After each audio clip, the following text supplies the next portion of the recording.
Hey everyone, welcome back to episode 2 of my Rebuild of Feed the Beast Let's Play. This is a different location than where we were last time. Very, very different. The old base where I was last episode is way over there. And again, I just kind of wanted to make that area a staging place, or a staging point for new players who are coming in, the couple of other players that I'm still waiting on, as well as if you die and you don't have a bed set, you end up over there, you have some stuff to get you back to where you need to be. A good server spawn is always a good thing to have, but I've moved out here, out into the ocean, and I'm going to kind of go at my own pace now. The last two servers we've had, we've all played together, like in the same base. We've shared resources, we've advanced along the tech trees of the same way. It's been a while since I've built out on my own, so actually that's my intention with this episode, is to spend some time going over things, kind of how I'm going to do it, and yeah, that's about it. So the one thing I do want to point out is, first of all, I did change the config. I changed the advanced solar panel. Now it does not take the reinforced iridium plate. It now takes only an advanced machine block. This means that you can build the advanced solar panel before you get to a matter fabricator, and this is just something that I personally thought needed to be fixed. But I was looking through some of the recipes and I noticed the solar panel now requires an assembling machine to make, which isn't too big of a problem. An assembling machine, I actually have no idea how to make them. This is a relatively new addition to Greg Tech, and it doesn't require too much. The conveyor module, it takes aluminum plates, RE batteries. Aluminum plates do take the plate bending machine. They're just one aluminum. Plate bending machine is fairly cheap. It requires a compressor or an automatic compressor, some more pistons, another conveyor module. How do you get the... Wait a second. If you need the conveyor module, which takes aluminum, how do you get... Oh, you can use refined iron or aluminum to make the conveyor module. Okay, so you don't even need the plate bending machine to make the assembler, which in turn makes the solar panel. But you need these two components in the assembling machine, which requires more things, and specifically requires silicon plates, which overall requires the industrial blast furnace. Take a deep breath. That is a little ways away, but I think I'll be going that direction. Anyways, I'm going to start off with some basic stuff so I don't lose people. And I think I lost some people in the first episode already. I had some comments. Some people thought that I should slow down a little bit. They wanted me to not, I kind of went from not having a house to having a house all of a sudden, and I didn't really talk about what was going on at the time. So I'll take it a little bit slowly now that I've got some freedom to do what I want. I'm not advancing at all unless I do it. Like the previous servers, it was tough to record because I'd record one day and I'd come back and everything would be changed. Like we'd go from using generators to using thermal generators, pumping lava from the nether, powering about 30 machines in a day, when before we were still using coal to power regular Minecraft furnaces. So crazy stuff. But now I can kind of do things on my own. So that is cool. If you haven't noticed, I do have an electric jetpack, and I'll talk about that, explaining some of the things that I have going on over here, what this base is going to be, and some catching up. So I came out here to build a base out in the ocean, because I think that'll be cool. I'm going to build this into a giant castle sort of thing. Now, one thing you might find surprising about me is that despite Minecraft players' affinity for building castles, I've never actually done that before. I've never built a castle, any sort of castle out of whatever material, in creative mode, survival, or otherwise. So this will be the first time, and I'm going to build it on the water, and it's going to be similar to the Shingeki no Kaijin, however you pronounce it. I probably pronounced it wrong. Attack on Titan area, I'm thinking, from that anime, where basically it's going to be one center tower with a little bit of basically some space and then an outer wall, and then it's going to be a big, huge outer wall outside of that. That's going to be grassy. It's going to have a bunch of farms and stuff, and then another wall beyond that, and then once again another extension of grass or some other material, and then another wall. And I'm going to keep expanding as I keep moving along the tech tree. The important thing for me to have right now is going to be the filler. The filler is definitely the way I'm going to want to build things in the future, but I can make it. I can physically make it. I just don't have a good way to power it right now. That will change pretty shortly, and then I can really start to build things easier. So, okay. Basically, my plan for this is going to go down to bedrock, and I'll talk about that as soon as I get done talking with these machines. So, I'm exploring 2 mods right now. 2 starter mods that I think are really good to begin with, and Feed the Beast, which of course this mod pack contains like 80 plus different mods.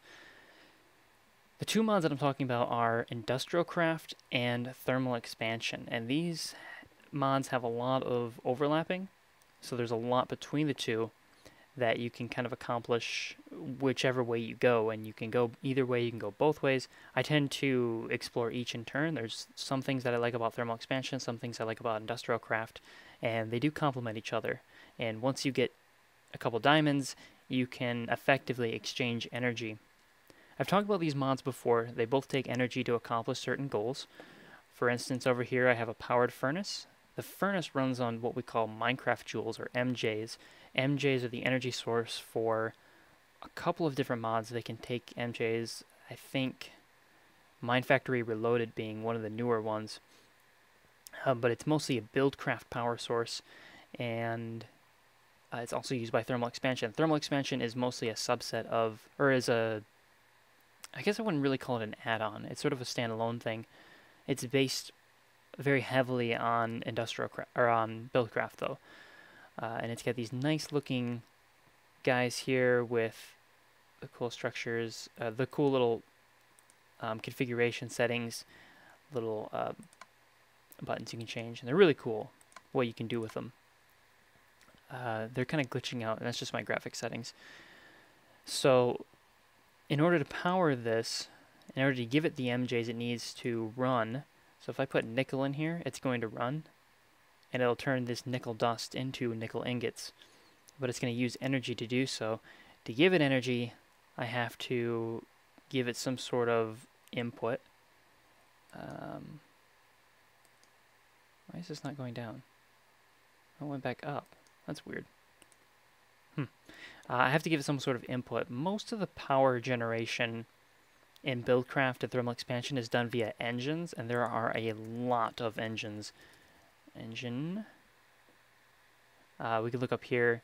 Hobby steam engine, commercial steam engine, industrial steam engine, electrical, peat-filled biogas, clockwork, redstone, Stirling, combustion, force engine, steam engine, magmatic engine. This engine that I'm using here is called a clock engine. This is relatively new, I believe. I've never seen it before until now. Until recently, and like yesterday, basically was the first time I used it. And what you do is you simply do this until it turns orange, and then you let go, and it runs. So it's a little silly how that works, but it does get the job done. Of course, with the pulverizer, does basically what the quartz grindstone does automatically. I talked about this before.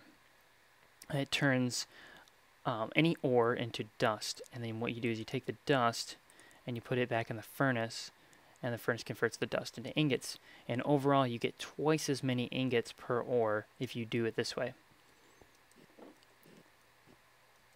So those machines work that way.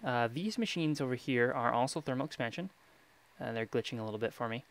They are the aqueous accumulator and the igneous extruder. Now these don't require any input of power to run. They just kind of do things automatically, which is really cool. The aqueous accumulator takes in water from nearby water sources. So if you have an infinite water stream and it's touching at least 2 of the sides, I think it needs to be touching 2 of the sides. I'm not exactly sure how this works. It will fill its internal tank with water. Now most of the liquids in this game are measured in millibuckets, which is one thousandth of a bucket. So there's 4,000 millibuckets. There's 4 total buckets in here. So each of these red lines represents a bucket. And it's sending all of this water that it collects, that it accumulates, to the igneous extruder. The igneous extruder takes lava, water, and can turn it into cobblestone, stone, or obsidian. Now, if you have it on the cobblestone or the stone setting, it'll run fine. It'll use up water every time it runs, but it won't use up any lava. So if you put 1 bucket of lava in here, it's good to go forever, and it will infinitely produce stone and cobblestone, which is really cool. I've just been using it nonstop, and it outputs directly into this chest. This chest is full, so it's not outputting anything, and it's staying in this inventory. If you were to pick the obsidian setting, it would actually turn the lava into the obsidian. So you lose the lava, and then you have to pump lava into it. So it doesn't run infinitely to create obsidian. But it's a good way to get obsidian if you don't have a diamond pick, because you don't need a diamond pick to make any of it. Of course, to make most of this stuff, so let's say the pulverizer, the recipes are pretty simple. They usually require either a piston or a bucket, some sort of reception coil, some sort of ingot down here, maybe another ingot or some other material on this side, and then the machine frame, which is just glass, gold, and iron. Pretty simple to make. Almost all of these machines are really cheap. If I look up igneous extruder, we can see that it just changes slightly. The piston's still here, the machine frame's still here. Instead of the reception coil, we have a pneumatic or servo, tin instead of copper, and then glass instead of flint. And that's kind of the trait. There's a couple more machines as well. We'll throw them down just to show them off. We've got the induction smelter, the liquid transposer, and the magma crucible. So the induction smelter creates certain items. We can look at the recipes using NEI. Most of these things we can click the arrow, and you can see different recipes that they take. So with the induction smelter, you can create certain things. Most of the time I'm using this with the pulverized obsidian, which you get by putting obsidian into a pulverizer. If you just put obsidian in here, it gives you pulverized obsidian. And lead ingots, or even pulverized lead, will work to get hardened glass. And hardened glass is important for several recipes. Look that up a second. You can create portable tanks, empty redstone energy frames, empty redstone energy conduits, liquiducts, tesseract frames, which are something, again, we have to fill, just like the energy conduits and the energy frame, and some other things. And there's a couple more recipes in here. It makes different things. If you want to make thermal generators, it requires the 1 hardened glass. And so that's 99% of the time what I use that for. There's some recipes you can use with sand. If you use sand with iron, or not with iron, with like an ore, you can get double that ore. You get double that ore, just like you would if you put it into a pulverizer and then you put it into a furnace. But you also sometimes get rich slag plus an ore. In this case, it happens to be gravel ore, but say any ore was here. You get 3 of that ingot, so it's actually more productive to do it that way.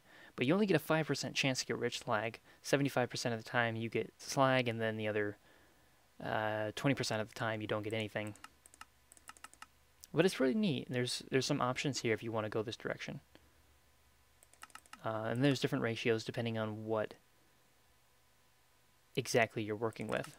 But there's 56 recipes there, too much to go through. Liquid transposer and the magma crucible. Magma crucible melts things. So if you stick in some netherrack in there, it turns that into lava. If you stick blaze rods, turns that into lava. Cobblestone, stone, it'll turn them into lava. It'll use energy to do this. Same thing with obsidian, but you can use snowballs to create water. You use snow, you can use ice, and it turns it into water. But if you use redstone, you get what's called destabilized redstone, which is really cool, and it's used to make a bunch of different things. If you use it, you can make energy conduits and energy cells, which are important items. These things are energy cells, and they're filled with redstone. You can actually look through them, and they sparkle. You need to fill them, basically when you craft them the first time, they will be So let's actually look that up. Redstone energy conduits. Redstone energy conduits are normally empty when you craft them, so they don't do anything. So you got to put them in a liquid transposer and fill them with the destabilized redstone to get these conduits. And that's what the liquid transposer, of course, is for. It fills things with liquids. There's a couple of cool recipes. You can turn regular cobblestone into mossy stone and that sort of thing. And it can fill different types of cans. But for thermal expansion purposes, most of the time I'm using it for this recipe, this one, and this one. So what you want here, like here's the exact recipe I showed you before. For tuning tesseracts, or for creating untuned tesseract, you want to fill it with resonant ender, which you get by melting eyes of ender. Or of course you can use the redstone here to create energy cells which store MJs. So there's actually, you can store MJs in an energy cell and it still stores a ton of energy. And it's pretty cool. So those are your basic machines with not with industrial craft, with thermal expansion. You have these 5 basic machines that serve a couple of purposes to get you to your higher tier items. With thermal expansion in mind, you don't have a whole lot of a long tech tree. It's kind of short, but you have a lot of things you can make within that. And it's really cool what these machines do and how they work with each other as well. For instance, if I configure this, I can send the liquid that comes out of here. It will come out of this right port. So if I actually were to pick this up and move it here, what it melts will send directly to the liquid transposer. It will fill up here, and then it will send anything to, it will send that liquid to whatever's in here automatically, so I don't really have to do anything, and it's kind of cool how that works, as opposed to coming in here, manually filling this up, or putting this stuff in here to melt it, then manually piping it out into this machine. It will do it automatically for me, so that's pretty cool. But I don't need these right now, so I'll pick them up. The other thing that I'm using right now is the prototype Omni Wrench. This is a mod item from, I really don't know. I always forget. Lots of these different mods have different wrenches, so I've got a wrench here as well. This is a thermal expansion wrench. It's specific to thermal expansion. But there's a wrench for industrial craft. There's a wrench for other mods. The Omni Wrench works for everything, pretty much. There's a couple of times where it won't work correctly, but pretty much it lives up to its name. It's Omni, so it works with everything. And it's really cool. It costs 2 diamonds to make, so if you look at the recipe, it takes 2 diamonds, gold, and cyan wool, which can actually sometimes be the hardest thing to get. The cyan wool is kind of tricky, so that's why we use the minium stone. But it's well worth it. Even if you use your first 2 diamonds for it, I think it's well worth it because it allows you to move your machines around.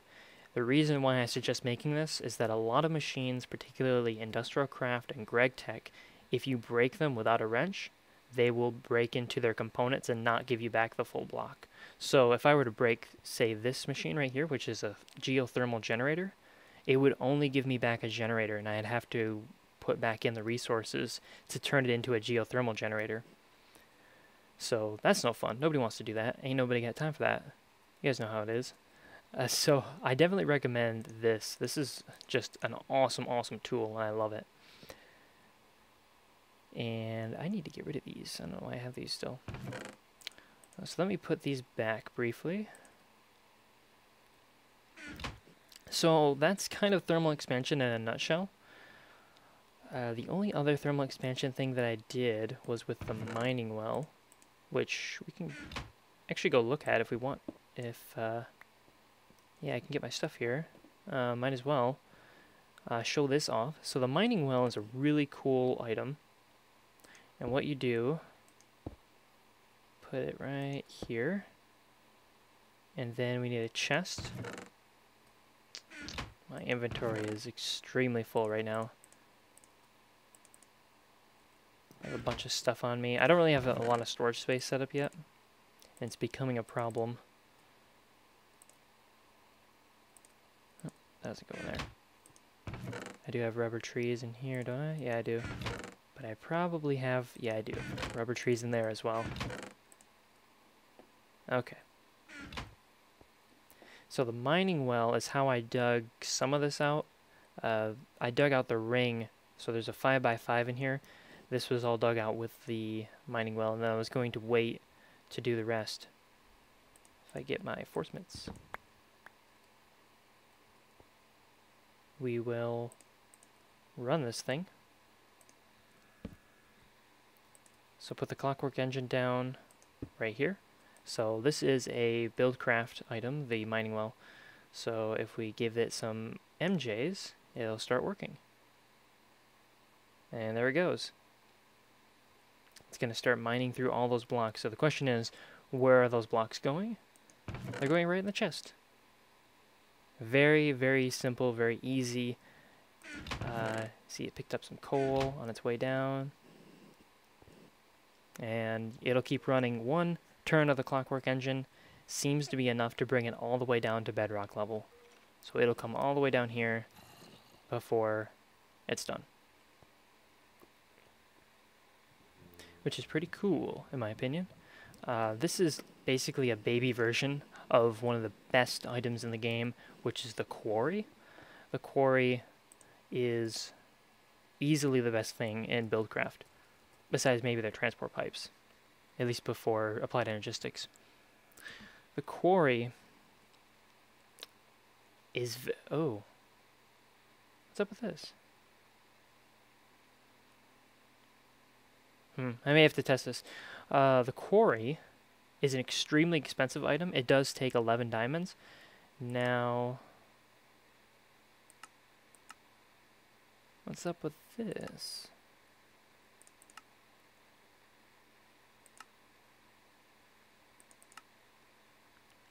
This should be, when I've played before, the quarry has taken this recipe. This recipe is substantially more difficult because it requires a diamond drill.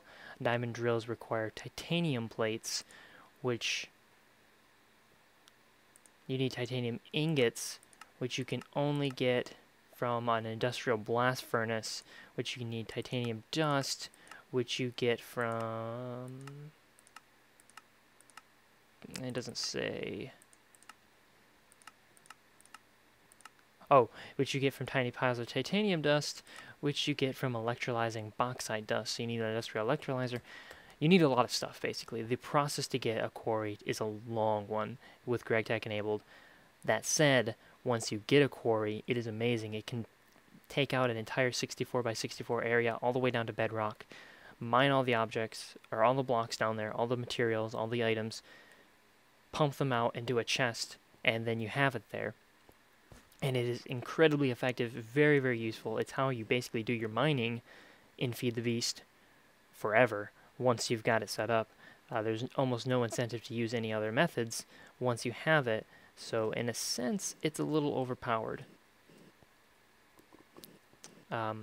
What this does is it mines out a 1x1 all the way down to bedrock. A quarry mines out a possibly 64 by 64 all the way down to bedrock. So you can see how the energy demands are clearly more, and also the demands to make it are more. But for some reason, and I'm not sure why this is, the old recipe is still on here, so you can make it with a diamond pick. That makes it quite a bit easier to make. It only takes you 11 diamonds, which is much easier than going through the titanium and such. So there's that. I'm not really sure what to make of that, whether or not I'll go in and change that or keep that the same. It's still a little out of reach for now. At least I can't power it myself. But we'll see what happens in the future. So there's a really nice area underneath my base. It's a little nice mine shaft down here. This is a new block. Oh, what adds this? I think it's Tinker's Construct that adds this. I'm pretty sure. I think we have Tinker's Construct in here, don't we? It's not going to show me anything in there. I don't know how to search for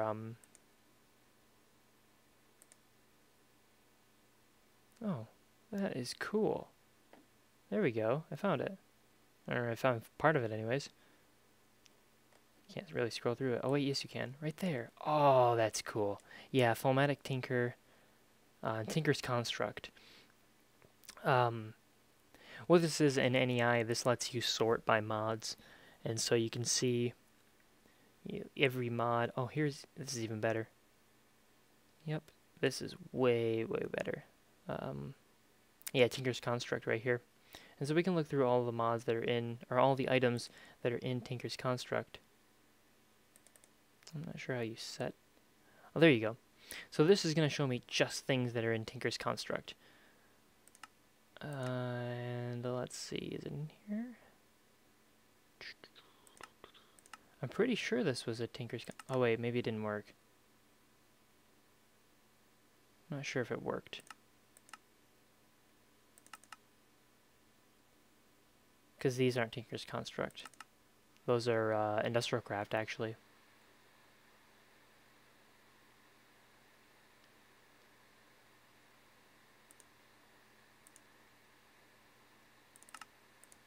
Yeah, I don't know what's going on with that. Let's go...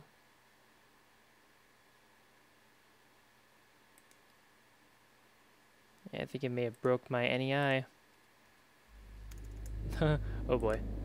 I'll try to fix this. Because this is going to be weird. Alright, I fixed it. I got it back to default. I guess all you have to do if you want it back to default is just double click the item subset. So if I set it on blocks. Or not. I think oh yeah, you do have to double click. So now it's going to show me just all the blocks that are in the game. But if I just double click here, it brings up all 24 pages of items.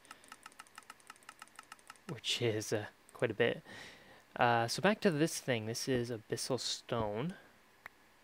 It's pretty cool. If you smelt it, you get a really nice looking block right here. It's really, really good. Yeah, so you get Abyssal Stone and you can smelt it into Abyssal blocks. This is really cool because we have Basalt Cobblestone leaving the game. Without red power, we don't have those really cool volcanoes anymore. And this stuff kind of picks up where red power left off with that. We also have some, I think it's called quarried stone, and it kind of looks like marble. I think so. Quarried stone? Yeah, quarried stone. It's got that white texture that's kind of nice. Quarried blocks. The fitted quarried stone. That actually looks really good. I wonder what these things look like. But alas, I'm going to skip that for now. And get what I came down here to grab, which is some lava. There's a lot of this stuff. I know it looks like, when I first saw it, I thought it was like some kind of bedrock glitch. It was like bedrock all over the place. So I will grab some of these really quickly. The other thing that might be noteworthy are these ore bushes, which we'll be dealing with a little bit later. Maybe not this episode. Oh. Wait, whoa. That is a pig. That is a creeper riding a pig. That's a creeper riding a pig. That's a creeper riding a pig. I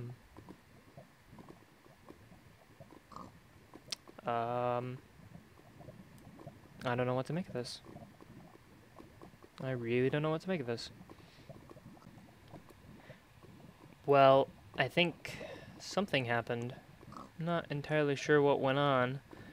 He no longer has a rider anymore. Not really sure what's going on. Very interesting. I guess I still have mobs spawning in here. The Abyssal Stone spawns ores in it. Like, there's ores in here, and this is diamond. This is the only diamond I've found so far, besides what I've transmuted. And when I stopped recording briefly...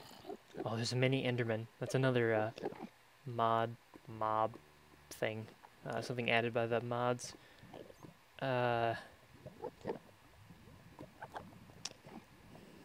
Give can hear him making different noises. Huh. There's a lot going on down here. Unfortunately, this is probably where I'm going to end the episode. Once again, I have managed to talk my way through an entire episode. And there's still so much to talk about, still so much to do. And there's a lot of generic building that I'll probably do off camera, just because it's not really anything too fascinating. And then I'll come back when we do the more important stuff. So as usual, thanks for watching. Hope you guys enjoyed. Ooh, a chest. We should check what's in the loot chest before we sign off. Some copper, some iron, some green sapphires, steel axe. Ah, some force mitts. I need to replace them. We'll talk about those next time too. But otherwise, that's it for me. Ooh, wait, one more. Come on, yeah, diamonds. Diamonds. Oh, nice, some steel too. Today is a good day. Today is a good day. But seriously, until next time then.